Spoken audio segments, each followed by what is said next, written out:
Edge with April Mahoney Brains. It is you, I, and Tracey Tomlinson. We are here on the edge, the place where the conversation is pointed, the guests are sharp, and the responses are never dull. We're going to talk about leadership. Tracey is a leadership consultant because, as she clearly stated to me, you cannot lead others if you don't know how to lead yourself. And you cannot be a good leader if you have never learned how to follow. There's always going to be someone ahead of you, and there's always going to be someone behind you.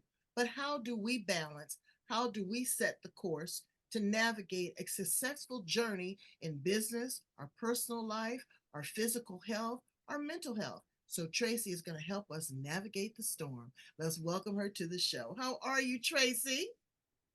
Thank you so much, April. I am very well, thank you. And I'm so pleased to be here with you and all your listeners, all the brains here That's listening on the right. show. Well, we are ready to get tuned up and get turned on. A lot of people that have, in one form or another, talked about leadership. But what I like is each individual's person perception, definition, understanding, and the responsibilities to go along with that big $25 word of leader and leadership. Tell us a little bit about your leadership style and how you show up in the world. Thank you, April. Um, I feel my leadership style is inclusive. I feel like every person has a piece of gold inside them. Most people haven't mined for that gold. So they haven't yet necessarily found it. So therefore, they're not shining or not shining as brightly as they'd like. Or a diamond is another great example. It takes how long to make a diamond? Right, a lot Under of what pressure. kind of That's a lot of pressure. exactly. So to create a diamond, it's not a bed of roses every day. There is pressure involved. And I feel leadership is very largely about bringing out the best in ourselves first so that we can then bring our A game to the fore in leading others. And very often I come from the perspective of energy and intuition. So if our energy is off or we have things that we haven't healed in our aura, it will come across in our leadership. And first of all, it comes across with us. So if we can get ourselves to a perspective where we've got a solid platform on our own and we can self-lead ourselves in our life, like we feel like we're empowered and we're successful in our own right, then we can start to lead others.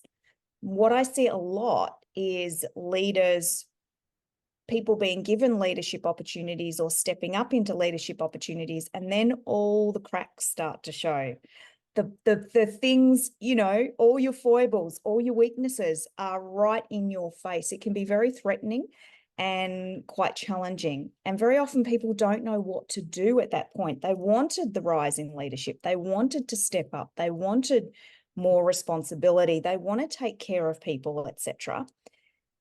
But it doesn't mean that it doesn't come with a learning curve and some challenges. So then often what we have to do is take a step back and go, okay, what have I not healed within myself? Mm. Where is my energy at? Mm-hmm. What tools and techniques do I have in my toolkit, if any, to actually fulfill me being happy and solid, and then me in various relationships, partnerships, accountabilities, being solid and being able to contribute to the Right. best of our ability and bring out the best in others. Well, So we have to and that's be big balanced in to do the that. employment arena now in corporate America is that when people go for an interview, it cracks me up how they say, "Well, in 5 years, where do you see yourself?" Well, I'm going to head the department, and I'm going to be this, and I'm going to be that. They fail to realize that the person that's interviewing you is already in that position, so you're moving them out instead of coming to the table as I'm an independent contributor. This is what I know. This is what I've learned. This is what I want to pour into others. This is the value that I seek in others. I'm a good listener. I know how to delegate. These are key elements and traits to a strong leader. I remember one of my former employers telling me one time, he says, April, you are a dynamic leader. He says, you are going to be one of those bridges that carries other people safely across. And when he Mm, said that, that just touched my heart. I was yes. like, that was better than getting a day off and some pay. Yeah, yeah. Well, Because you he need to saw care about something other in me. people. Yeah, he saw something in me that, I didn't recognize in myself. He saw that leadership quality. Tell us a little bit about your history. Where did you start your journey in leadership and, your corporate world or before you became an entrepreneur? Yeah, so I worked in corporate straight out of university in marketing and product management. Then I traveled overseas and did similar in London in the telecommunications and the mobile phone industry. And after some time, I came back to Australia and I'd just diversified. Australia was actually 5 years behind in the technology that I was developing in the UK. So I was accountable for writing the spec for the 3G system. This was 1999, 2000 sort of time frame. Mm-hmm. And Australia's major telecommunications carrier just hadn't developed that technology as yet. So I felt to move sideways, and I did. I moved sideways and just built up my level of experience in a number of different roles, including sales, project office management.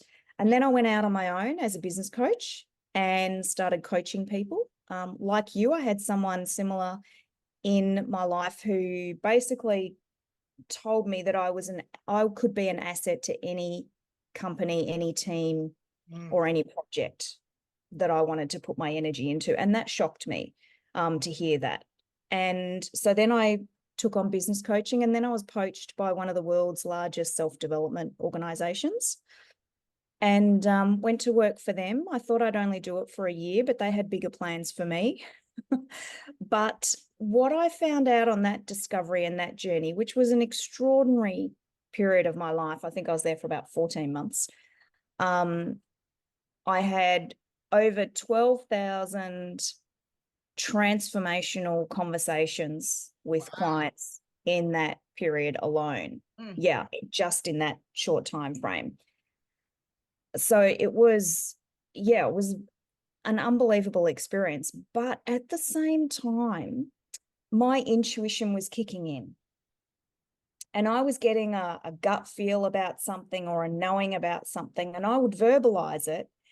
And people would say, your feelings don't matter. Mm. Don't worry about your feelings. Like, that's not part of this. And it didn't, what I discovered and learned was that it didn't fit within the framework, the intellectual framework of the personal development industry as such. I mean, I looked around for years.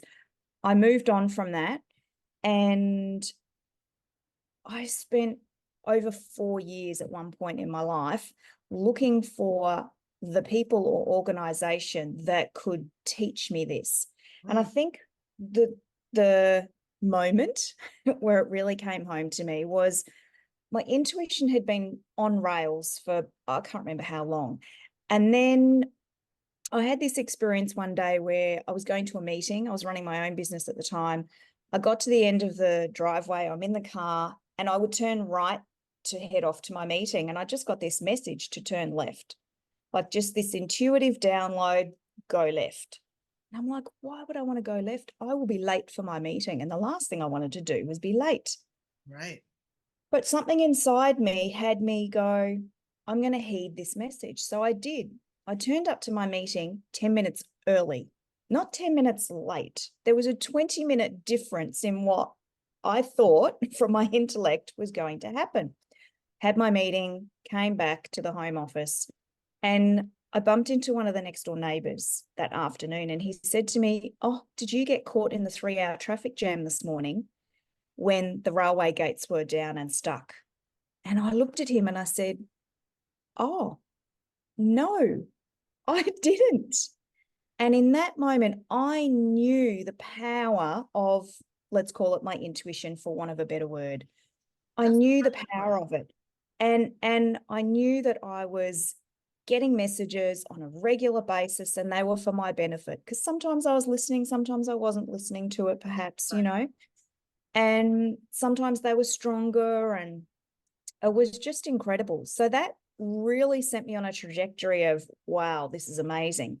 And then it got to a point where one day in my life, it's like the tap started to turn off, and I started to get fewer messages. And I'm like, I can't have this. Right, right. I'm on a roll now. Are you kidding me? Exactly. I was on rails. I was like, I want this. I don't want it to stop or slow down. And then I was really searching for who can teach me this? How do I learn about this? I want this in my life. I don't want to lose it. It's really important to me. It's so valuable in every aspect of my life. It wouldn't matter whether it was career or family or relationships, anything. Well, you know, women innately have a strong intuition. And a lot of times people don't listen to that. You know, the fight or flight when you are Yes. in a dangerous situation, or when you're looking at that, you know, that person that you're going to date and you're saying, I'm seeing some red flags, don't listen to it. Or when you go to make a financial investment, or when you go to start that business. But what we have to do is sometimes we have to feel the fear, yet do it anyway. Our Yeah. I intuition think, is a great way of, you know, framing what we need to do, but you have to step into some of these challenging opportunities to see if it is really worth it, or you've already got a signal to be cautious. You know that going in. But yes, that doesn't yes. mean that you can't, you know, that you can't be curious and figure out what it is. Wouldn't you agree? Yeah, I think 2 points on that. I hear a lot that women's intuition, and that women are very good at this. And yes, often women are. And I think the world's changing, because my last 5 or 6 new clients to come on board are all men. Mm, They're all men.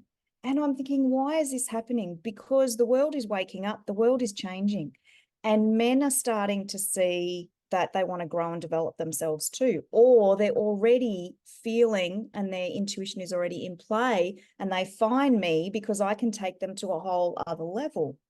So I think that's the one thing I'd love, you know, the audience to hear today. It doesn't exclude men.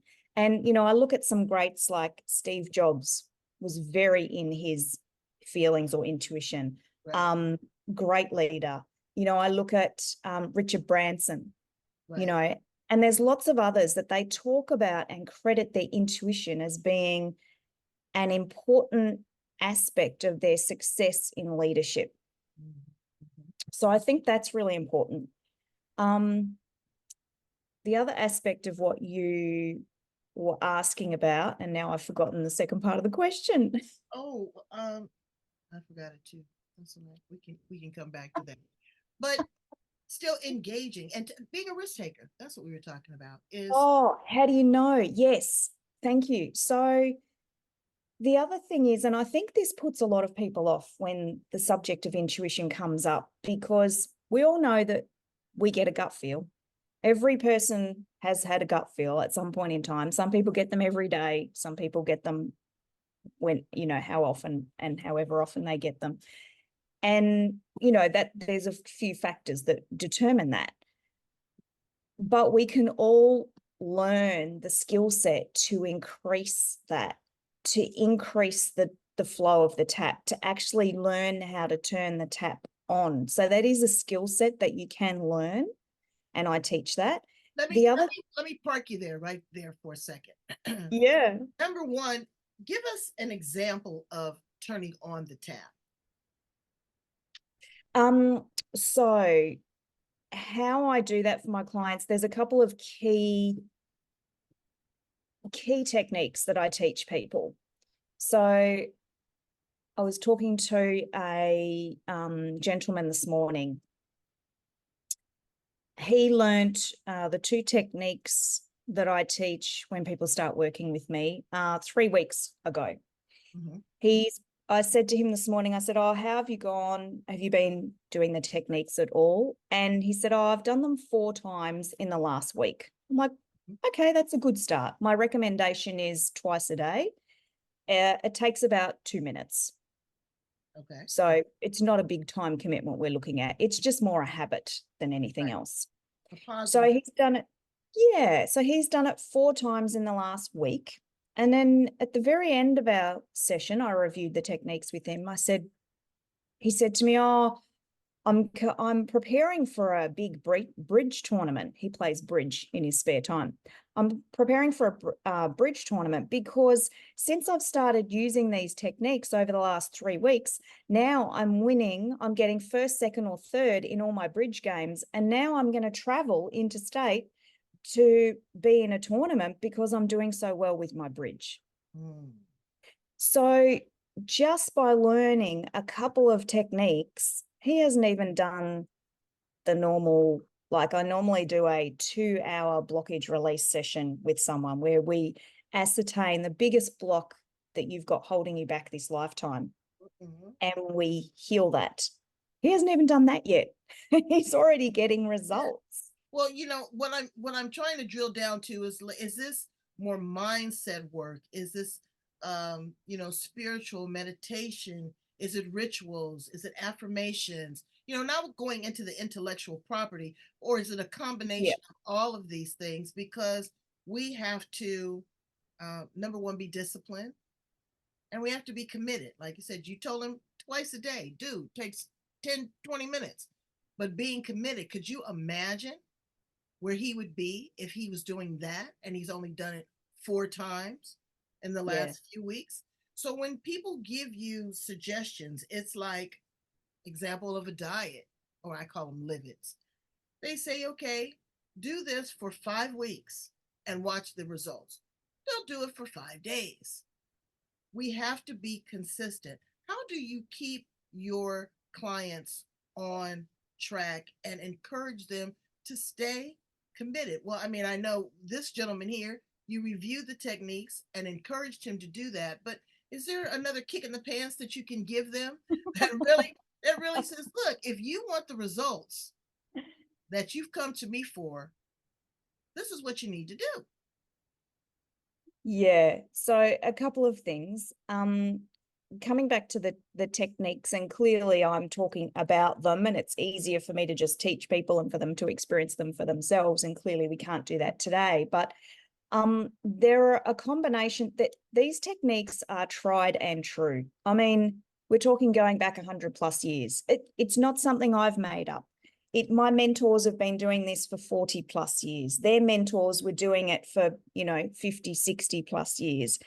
We're talking a number of generations here. It's not just something that came up, in the last 5 minutes. And you could say, a lot of people say that they are spiritual, in as much as one of them is a meditation style technique. Mm-hmm. Another one is like a little, I don't even know how to explain it. It's an energy clearing technique. Okay. It clears three of your chakras. It's a little movement Mm. with a few words that goes along with it. You can do that in anywhere from 5 seconds to 2 minutes. Mm. You can do it without doing the action. You can do it while you're sitting in the car. It's just easy, and it uses the principles of energy, which, without going into it too much, include you are an energetic being and you have an aura. That's the reality of it. Now, most of us don't walk around and see our aura, so we forget about it. We forget that we're an energy being. We forget that we're a soul. We go out there in life and we live all the roles that we live. We put on all the hats that we put on as we go throughout our day, forgetting that first and Hats, foremost, I'm but a also, soul. but also mask, because we've got people that live in the imposter syndrome. We've got people that live in the overachiever. We've got Yep. people that live in the perfectionist wheelhouse.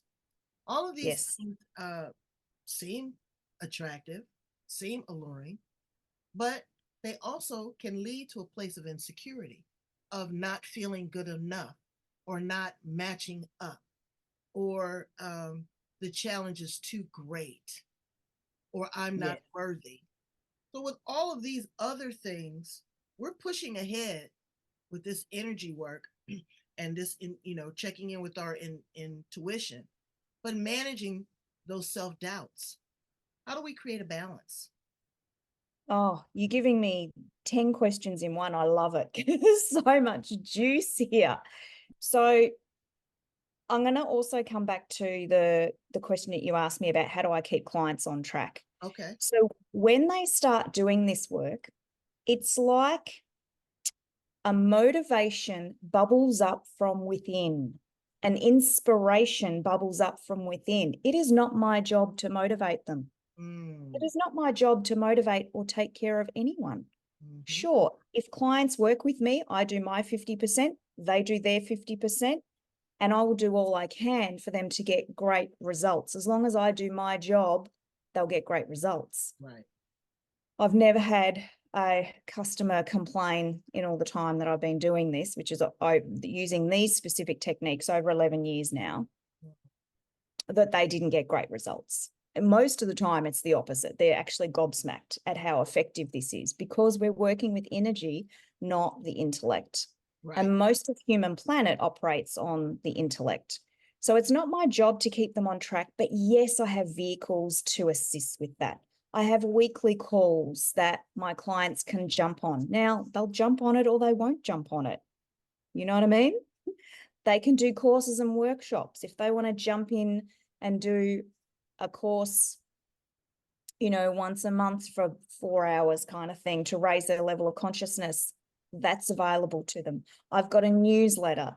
I'm starting a podcast. So they can tap into different things very easily and quickly to help them. We've got my mentors have written books. So I refer people to buy the book. Sometimes all you have to do is open the book and read one line, and it just gives you what you need that day. Exactly.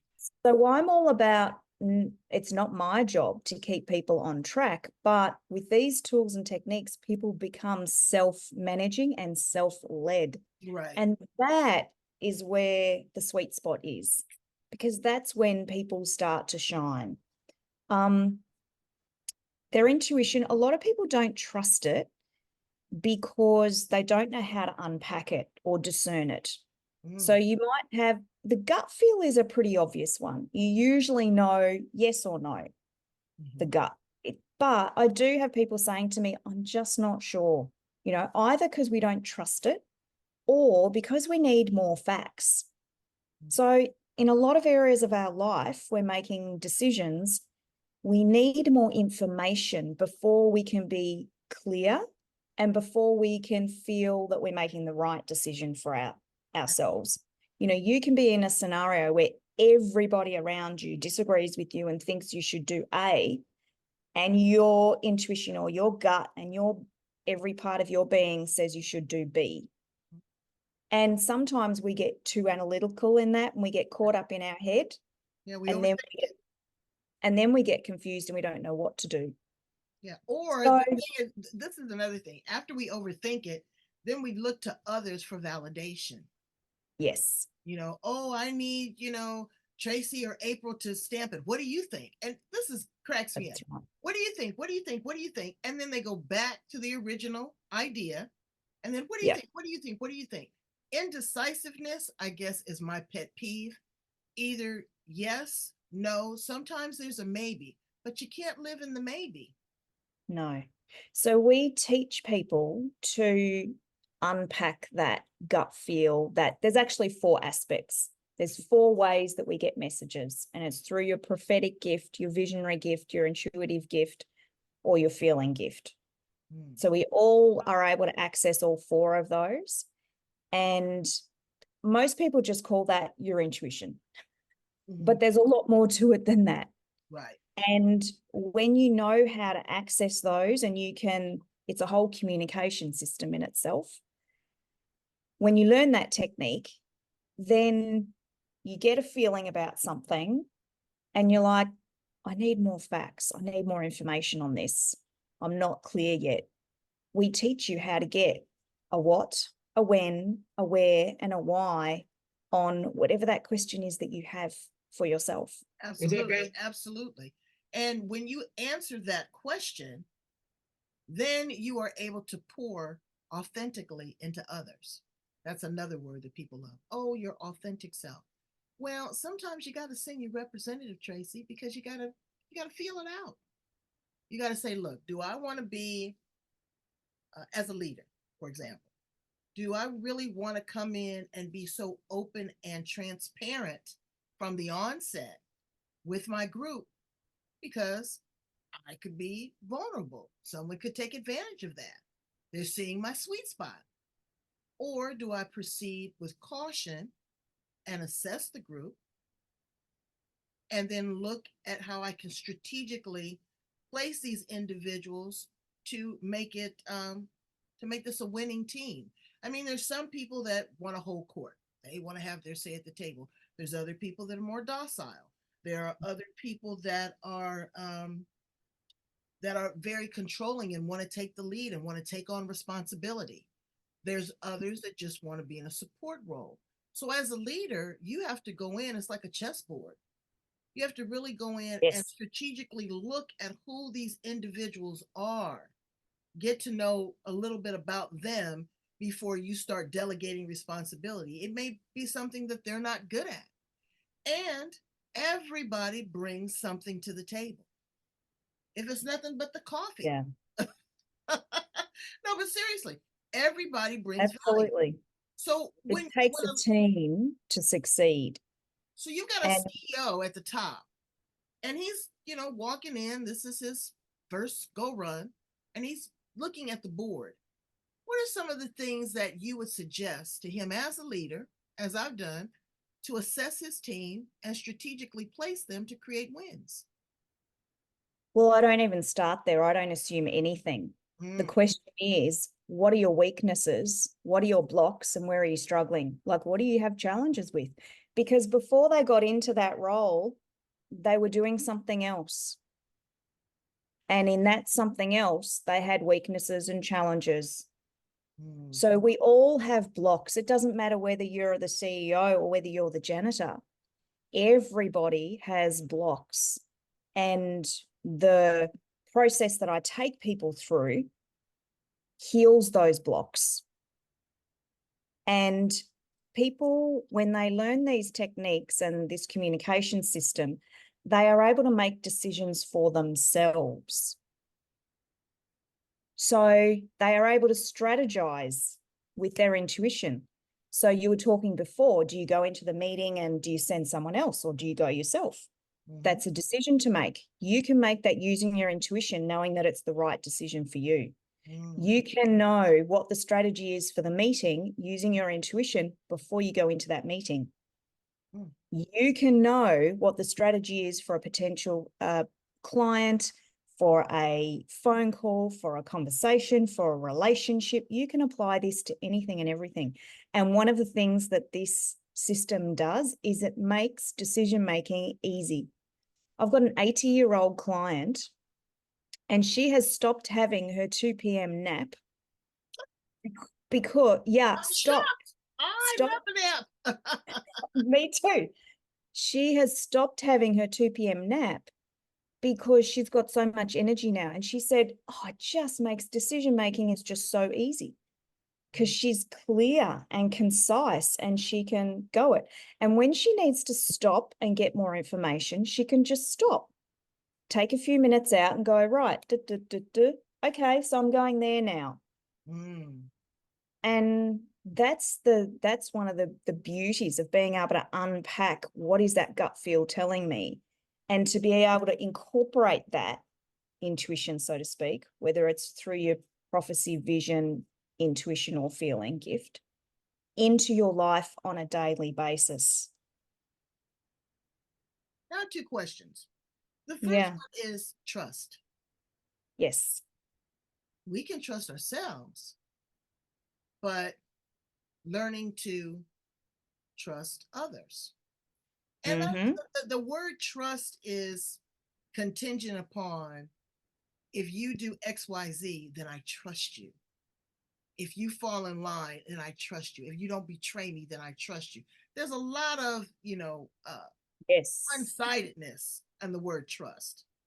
Yeah. And the second question is, how do we reward and recognize employees, or, we're talking about leadership, and I'm putting it in a business context, but Yeah. leadership in your home, leadership among the PTA, leadership mentoring your children. All these are leadership roles. It's not just the job. Absolutely. Absolutely. So, how do we reward and recognize and value others that we have Yeah. trusted, that we trust, and allow them to be great leaders and mentor them as well? Yeah. So I'll handle that in two parts. One is, how do we trust others? Hmm. When you're working with your intuition, Okay. you know. You've taken the time out to check in with yourself, and you know whether you can trust someone or not. I mean, most people know how to read energy. We do it naturally anyway. The question is, how do you turn the level up on that? How do you turn the tap on up on that? When we first met, I trusted you. And like you said, you trusted me, and I appreciate that. You had a gut feeling. Yeah, we know. And sometimes we don't acknowledge that we know. And then there are the times when we don't know. So that's where the gap is formed. And so obviously you can take that gap and reduce it to zero by using the tools and techniques that I take. Mm. So the other thing is, sometimes we need to lose the need to control everything. Thank you. Sometimes we just need to trust ourselves. Can you say that again so the people in the back of the room can hear you? Sometimes we need to just let go of the need to control everything. We can't control everyone else around us. We can just be the best version of ourselves at any point in time. So when we're focused on our energy, our strengths, then we bring our A game to the fore. When we know what our weaknesses are, we're humble enough to admit them to ourselves. You don't have to shout them out to the world, but you need to know them for yourself. Otherwise, like, what are you playing at, really? We're all human. We all have blocks. We all have weaknesses that we're working on. So, yeah, releasing and just being detached, being able to relax is one of the qualities of really great leaders, because their people then feel relaxed. If you're not relaxed as a leader, your people feel it. Right. And they do not like it. And it comes across for them as pressure. Right. And people do not like to work in pressured situations. They don't.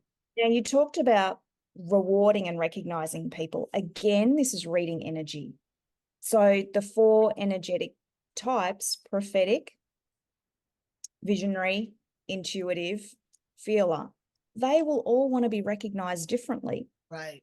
There will be some people that would prefer to be recognized one-on-one personally. And for them, there is nothing worse than being recognized in front of the whole team. Right. For others, they want to be recognized in front of the whole team. That is what's going to empower them. For some, an action might be what does it, or a gift, or some kind of special little something. Attaboy. And sorry? We call them attaboys. Oh, that's, an attaboy or acknowledgement. Again, they want to, Yeah. and then some people want, like you say, just want to stay under the radar. Just, just leave me alone. Let me do what I want to do and tell me that I've done a good job. But that's not why I'm doing it. I'm doing it because it's for the whole. The corporate structure. And your attitude as a leader, people feel. Yeah, they do. So if you are just hammering people, they feel that. If you are really considered, you appreciate who they are, you appreciate what they bring to the table, you appreciate that they're struggling with whatever they're struggling with as well, they feel that. So people feel even when we don't communicate with words. Like, our attitude is so important. I have examples firsthand and with clients of, you know, someone having an attitude about someone else in a meeting. And it's very obvious. That person goes down. They're not empowered. They don't come up. The best of them doesn't come to the fore. Now, when that person is not in the meeting, guess what happens? The other person shines. So our attitudes and our emotions they all hold energy. Right. So yes, the spoken word is very important, but every thought and action we take is important as well. Absolutely. It dictates who we are. Well, you have been such a wealth of information, Tracey. I just have got such an insight on what leadership is now, especially here in the US. And I'm sure after COVID around the world, the great resignation. Nobody wants to go back to a brick and mortar. Everybody wants to start their own business, work from home, you know, require less of the luxuries just to be able to stabilize and have some sort of good mental health. Your mental health is key. Being able to step back, extract, delegate is also leadership skills. And I'd love for my brains to contact you, work with you, have you come in for, to work with their team, work with them individually. Please tell my guests how to get in contact with you and get more information. Thank you, April. Would love to. So number one, you can go to my website, which is www.traceytomlinson.com. And I'll just go through the spelling of that. TRACEYTOMLINSON.com. And there's a few resources there. One resource is the 7 Steps to Success Blueprint. It's a very brief document, but it gives people an overview of, well, this is where you can start. These are some of the things that you can start doing to shift your energy and bring up your leadership within yourself. I also have there an intuitive insights community, and I put resources. I make myself available to this community for a Q&A once a week. I take them through and guide them through the techniques if they need a refresher once a week. So I'm online providing them with face-to-face me time, but I'm also providing them with resources via email as well, and information about events and things coming up. And then, of course, if someone has a question, they can also do that from my homepage as well, and just pop their details in, send me a question, and I can either respond or we can hook up for a conversation. Brains, I want you to take advantage of this. This is on the cutting edge. That's why you come to the edge. This is where people are going. This is what they're doing. This is what they need. This is how we mold. This is how we mentor the next generation. Okay? We can't do what we've done 20 years ago. Technology, artificial intelligence, robotics, the environment, everything is changing at warp speed. It's going so fast. And what we need to do is to keep our pulse on the wrist of individuals that are really extending themselves, trying to make a difference. What is important to them? What we think is important to us at 61 may not be important to the people that are 30. And good leadership is good listening skills. So being able to carve out that niche, like she said, and strategically place people using these 4 pillars, looking at their gifts, looking at your intuition, following your insight. These are key tools that all leaders need to incorporate. It's not just hitting them over the hammer and delegating and just saying, hey, this is what you're going to do. You've got to have input. You've got to have input because people's needs are different in your home, in your business, your personal life, your relationships. Everything requires leadership. And Tracey, you are at the top of that. Thank you so much for being here on the edge. Thank you. Put all of her information in the back of the interview so that you can reach out and contact her. Please leave a comment. There's something you don't understand, you need more clarity on, more insight. Maybe there's something that you can add to the conversation, or sometimes we can agree to disagree and not be disagreeable. But that lends, well, that lends to a conversation, right? So Absolutely. And I of want course, you, I'm on socials too. So I'm on LinkedIn. People can find me there and they can find me on Facebook, etc. So happy to engage with your listeners on those platforms as well. well, Brains, I want you to take a look at that. Go in, love, like, share, and subscribe right here. Love, like, share, and subscribe. Follow me, follow Tracey, ask, inquire, be inquisitive, and follow your intuition. Thank you so much, Tracey. You've been a great guest. Thank you, April. It's been an absolute pleasure. And yeah, I'm really grateful for the opportunity. Bye, Brains. Have a good day.